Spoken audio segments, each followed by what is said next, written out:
আজকে তোমাদের সঙ্গে শেয়ার করব একটা মিষ্টি রেসিপি, ল্যাংচা। খুবই কম উপকরণ দিয়ে একদম সহজে, কোনো ঝামেলা নেই। আমি তো বাড়িতেই বানিয়ে নিই, কখনো দোকান থেকে কিনে খাই না, এতটা ভালো হয় এটা। তো তোমরা এটা দেখো কী করে বানাই, তোমরা বাড়িতে অবশ্যই ট্রাই করো। সত্যি বলছি, কোনো ঝামেলা নেই। এর জন্য নিয়েছি আমি প্রথমেই যে এলাচি দিয়ে চিনি দিয়ে একটা শিরা বানিয়ে নিয়েছি, পাতলা মতো একটা শিরা। আর এখানে নিয়েছি 1 কাপ গুঁড়ো দুধ আর 1 কাপ ময়দা। যেটুকু গুঁড়ো দুধ নেবে সেইটুকুই ময়দা নিতে হবে।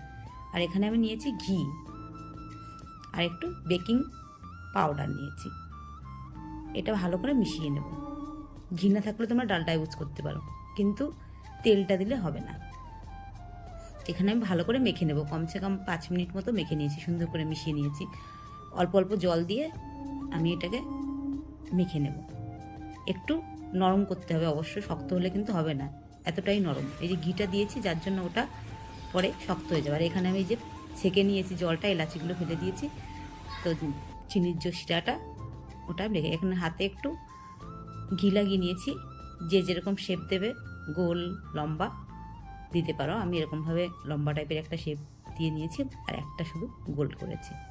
একদম সিম্পল রেসিপি, যে কেউ বানাতে পারবে। আর পুরো দোকানের মিষ্টি থেকেও সুন্দর লাগে খেতে। তোমরা বাড়িতে কখনো ট্রাই করে দেখো। আমি যে তেলটা গরম করে নিয়েছি, নিয়ে এটাকে ভেজে নেব। যে যেরকম কালার, ডিপ কালার করলে ডিপ কালার করতে পারো, হালকা কালার করলে হালকা কালার করতে পারো।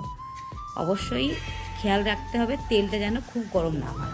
একটু গরম হওয়ার পরে এটা দিতে হবে। আর এটা একদম স্লো আছে, কম আছে, একটু সময় নিয়ে ভাজতে হবে যাতে ভিতরটা কাঁচা না থাকে। অবশ্যই সময় নিয়ে ভাজবে। আর একদম কম আছে, যতটা কম আছে আঁচটা কম করে ভাজতে পারবে ততটাই কিন্তু ভিতরটা ভালো হবে। তো আমার এই যে ভাজা হয়ে গেছে, একটু লাল লাল করে আমি ভেজে নিয়েছি। এখন ওই চিনি শিরাটার মধ্যে ভালো করে তেলটা ঝারিয়ে দিয়ে দিয়েছি। একটু করে ফুটিয়ে নেব, সামান্য একটু, 1 মিনিট মতো চিনি রসের মধ্যে আমি এটা ফুটিয়ে নিয়েছি। এবার একটাকে আমি ঠান্ডা করতে দেবো। এখন মানে আমার যে শিরাটা চিনির পুরো চুষে নিয়েছে, আর কত বড় বড় হয়ে গেছে এটা। তো আমি আর একটু আলাদা করে একটু ঘন করে চিনি শিরা করে নিয়েছি, করে নিয়ে এটাকে ঠান্ডা করতে দেবো। এখন ঠান্ডা হয়ে গেছে, কত পুরো একদম দোকানের মতো সেম বলছে। আমি তোমাদের সঙ্গে এটা শেয়ার করছি, কেটে দেখাচ্ছি ভিতরটা কেমন হচ্ছে। এখনও পুরো দমে ঠান্ডা হয়নি, হালকা গরম আছে। ঠান্ডা হয়ে যাওয়ার পরে আরও সুন্দর হবে এটা।